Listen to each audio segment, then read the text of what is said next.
If it feels like editing takes you forever to get done, this video is for you because I'm gonna share with you 10 of my top tips to edit videos faster. Yeah, I'm talking about editing your videos in 2 hours or less. I've been editing videos for 5 years now, and I finally have a process in place where I edit my videos better and faster. And that's what I'm sharing with you here in this video. Hey, welcome back. If you are new here, my name is Trina and I'm a YouTube strategist, and this channel is for online business owners, entrepreneurs, and content creators who want to grow their business organically through online video. And editing videos always seems to be the hardest part for business owners, entrepreneurs, and content creators when it comes to video content. So like I said, I've been editing videos for over 5 years, and more recently I've had a client who, like me, is a mom and a busy business owner that sometimes she can't get her videos to me till the day they need to be edited. And so I've really created this process to be able to turn around her video in 2 hours. Yes, that screenshot of a timer, I literally timed how long it took me to edit her video from start to finish. So let me tell you some of the best things you can do to cut your editing time down to 2 hours or less. First, you need a script. You need a game plan going into your video content. Otherwise, you're gonna be sitting here filming videos for a very long time. So what happens is, this is your raw footage, and you have to go through this entirely long raw footage, right? Of 30, 40, maybe 50 minutes long. But when you have a game plan in place and you know exactly what you need to say to get in a video, that can really start to cut your raw footage down so you have less to edit. So step number 1 is to definitely have a script to stay on track. Second tip is to have reusable assets. What I mean is having things that you use in every single video, like name call outs or animations like this, so that you don't have to create this for every single video. You just copy and paste from video to video. It makes things go a lot faster. I actually just did a video on how you can create your own animations so you can start using these in every single video. I'll link it right up here and down in the description box as well. Step number 3 is to create your own branded title screens. Now, you do have some options in your editing software. I use Final Cut Pro, so I've got options like this, and iMovie has very limited options as well. But you could use a software like Canva and create your own title screen. So every time you create a new video, all you have to do is duplicate that title screen and just change out the text.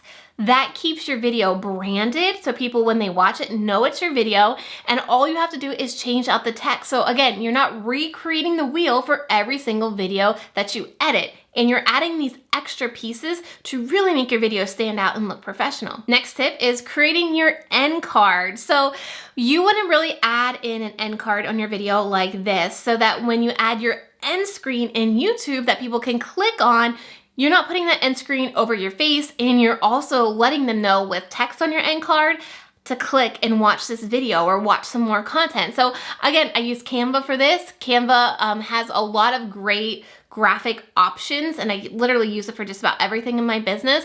And I do have a video I will link down below as well on how to add end screens to your video. And again, once you create one, you just use that on every single video. Seriously, look at every single one of my videos. We have the same end card. Next, let's talk about music, because I get asked a lot how to find the right music and how to use music. But the biggest mistake you're gonna make to really streamlining your editing process and making it a lot quicker is just pick like 2 to 3 songs. What can happen is you start to go down a rabbit hole of music every single video, and you really waste a lot of time right here. So pick about 2 to 3, maybe 4 songs that you like, and just cycle through them on your videos. Seriously, nobody's going to notice. And once you have this nailed down, you know exactly what song you're gonna use that you like, to again, just make editing a lot quicker for you. All right, now let's get into the actual editing process. So the next tip that I have for you is when you import your raw footage to your editing software, the first thing that you should do to start saving time is just go through and start cutting up that raw footage. So cutting out mistakes, adding jump cuts, just focus on getting that raw footage to a point that is good to go. And then we're gonna move into that next step, which is adding all the extras. But the first thing you really need to do, phase 1 in editing, should be editing that raw footage, getting out those mistakes, those that I just had. That's your first step. The next step that I have for you is creating what I like to call a B-roll library. So me speaking to you right now is called A-roll, but when I add video over top of me talking, this is called B-roll. And this actually keeps your viewer engaged. It keeps them from getting bored, and it allows you to tell people something by showing them instead of just telling them with this talking head. So one thing that I and a client of mine done is we create a B-roll library folder in Google Drive.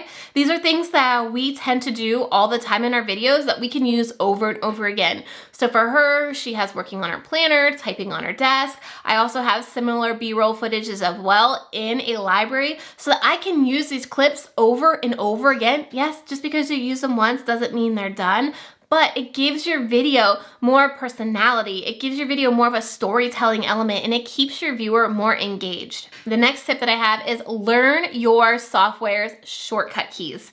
This is so huge because when you're doing something over and over again, if you just have shortcut keys, it goes so much quicker than moving your mouse around. Been there, done that. And when I realized the shortcut keys in Final Cut Pro, my life was literally changed. So just go Google or YouTube shortcut keys for Final Cut Pro or shortcut keys for iMovie or shortcut keys for Camtasia and print out these keys to have them nearby when you are editing. This is gonna save you so much time you would not even believe. This next tip is one that I've tried, but it hasn't worked for me, but so many other people that I talk to live by this tip, and it's editing backwards. So what I mean by that is when you input your raw footage, you start at the end of your video and work to the beginning, because usually your last take is your best take. So when you edit from backwards, you're getting your best take, and then you just have to cut out the worst. And then you get your best take and you cut out the worst. So I've heard from so many people that editing backwards has saved them so much time. But again, this may work for you, it may not. It didn't work for me specifically, but I did want to throw it out there because, like I said, I've heard so many success stories of people saving time when they edit from backwards to beginning. End to beginning. The next tip has to do with a slow computer and slow uploading and exporting and all of that stuff. You've got to get yourself a hard drive. Video files are huge and they are literally going to kill your computer if you aren't able to keep things on a hard drive. So for me, I keep all of my clients' final videos and my final videos saved on an external hard drive, and then I delete pretty much everything else off of my computer. You're also gonna wanna find ways to figure out how your editing software is saving files. So in Final Cut Pro, I know they save rendered files, which again, eats up a lot of space, which slows things down. My computer will start to get like that little circle where I'm waiting to edit faster than my computer thinks. So by having a external hard drive, it's really gonna save your computer's brain, so to speak, and allow you to edit faster if you keep your computer cleaned up. Now, if you wanna learn how to edit exactly like me, from importing your footage to how I find GIFs, to how I create all my B-roll, everything from start to finish, I am opening the doors to my brand new course called Editing for Conversions. I'm gonna drop a link below for you to get on that list as soon as the doors open to the public. Not only is this course gonna tell you exactly how to edit your YouTube videos, it's gonna tell you how to edit IGTV videos, how to edit Facebook videos, how to edit Instagram stories. So it's really going to be this hub for you to edit video content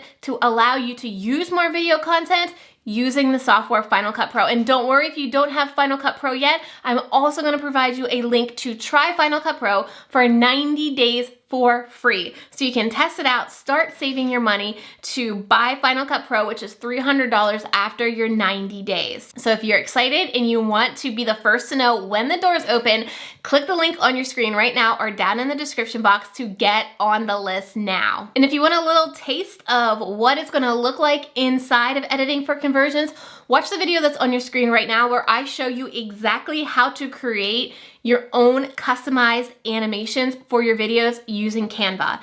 This is just a taste of how I teach and the things that I'm going to teach inside of Editing for Conversions. So click on that video on your screen right now and check it out.